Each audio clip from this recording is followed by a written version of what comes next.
نبی کریم صلی اللہ تعالیٰ علیہ وآلہ وسلم نے ارشاد فرمایا کہ سب سے برا چور وہ ہے جو نماز میں چوری کرتا ہے۔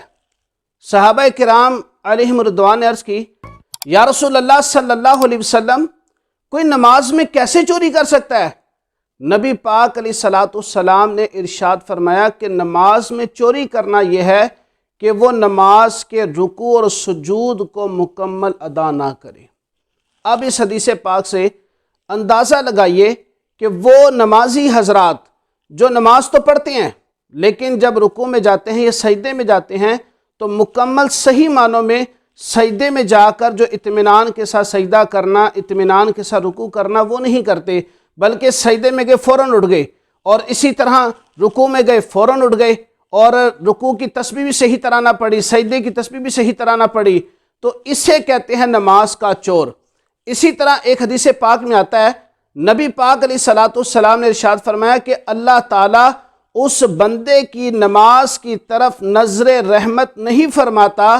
کہ جس نماز کے اندر رکوع اور سجود کے درمیان پیٹھ کو، کمر کو سیدھا نہ کیا گیا ہو۔ اب اس حدیث پاک سے بھی وہ مرد و خواتین سبق حاصل کریں کہ جو نماز تو ادا کرتے ہیں لیکن نماز جب ادا کر رہے ہوتے ہیں تو دو سجدوں کے درمیان جو بیٹھنا ہوتا ہے جسے جلسہ کہتے ہیں، اس دوران دو سجدوں کے درمیان اتنا بیٹھنا کہ کمر سیدھی ہو جائے، اور اسی طرح رکوع کے بعد